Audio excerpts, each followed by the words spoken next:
इंदिरा एकादशी व्रत कथा। प्राचीन काल में सतयुग के समय में महिष्मती नाम की एक नगरी में इंद्रसेन नाम का एक प्रतापी राजा धर्मपूर्वक अपनी प्रजा का पालन करते हुए शासन करते थे। वह राजा पुत्र, पौत्र और धन आदि से संपन्न और भगवान विष्णु के परम भक्त थे। एक दिन जब राजा सुखपूर्वक अपनी सभा में बैठे थे तो आकाश मार्ग से महर्षि नारद उतरकर उसकी सभा में आए। राजा उन्हें देखते ही हाथ जोड़कर खड़े हो गए और विधिपूर्वक आसन व अर्घ्य दिया। सुख से बैठकर मुनि ने राजा से पूछा कि हे राजन, आपके सातों अंग कुशल पूर्वक तो हैं, तुम्हारी बुद्धि धर्म में और तुम्हारा मन विष्णु भक्ति में तो रहता है। देवर्षि नारद की ऐसी बातें सुनकर राजा ने कहा, हे महर्षि, आपकी कृपा से मेरे राज्य में सब कुशल है तथा मेरे यहाँ यज्ञ कर्मादि सुकृत हो रहे हैं। आप कृपा करके अपने आगमन का कारण कहिए। तब ऋषि कहने लगे कि हे राजन, आप आश्चर्य देने वाले मेरे वचनों को सुनो। मैं एक समय ब्रह्मलोक से यमलोक को गया।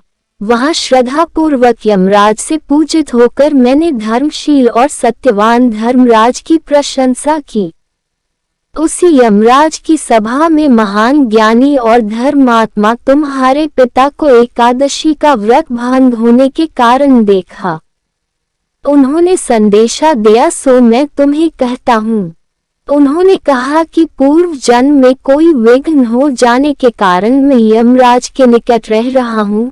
सो हे पुत्र, यदि तुम आश्विन कृष्णा इंदिरा एकादशी का व्रत मेरे निमित्त करो तो मुझे स्वर्ग की प्राप्ति हो सकती है। इतना सुनकर राजा कहने लगा कि हे महर्षि, आप इस व्रत की विधि मुझसे कहिए। नारद जी कहने लगे, आश्विन माह की कृष्ण पक्ष की दशमी के दिन प्रातः काल श्रद्धा पूर्वक स्नान आदि से निवृत्त होकर पुनः दोपहर को नदी आदि में जाकर स्नान करें। फिर श्रद्धा पूर्व पितरों का श्राद्ध करें और एक बार भोजन करें। प्रातः काल होने पर एकादशी के दिन दातून आदि करके स्नान करें। फिर व्रत के नियमों को भक्ति पूर्वक ग्रहण करता हुआ प्रतिज्ञा करें कि मैं आज संपूर्ण भोगों को त्याग कर निराहार एकादशी का व्रत करूंगा। हे अच्युत, हे पुंडरीकाक्ष, मैं आपकी शरण हूँ, आप मेरी रक्षा कीजिए।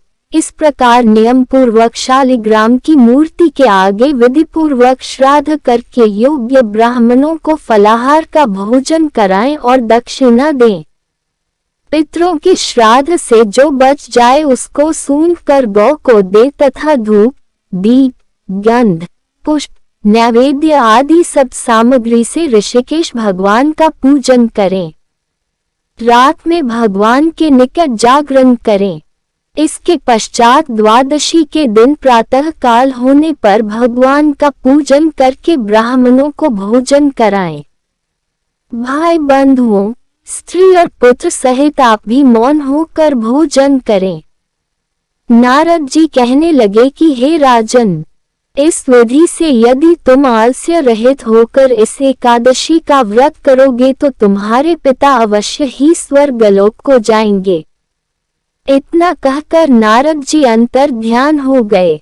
नारद जी के कथनानुसार राजा द्वारा अपने बांधवों तथा दासों सहित व्रत करने से आकाश से पुष्प वर्षा हुई और उस राजा का पिता गरुड़ पर चढ़कर विष्णुलोक को गया। राजा इंद्रसेन भी एकादशी के व्रत के प्रभाव से निष्कंटक राज्य करके अंत में अपने पुत्र को सिंहासन पर बैठाकर स्वर्गलोक को गया।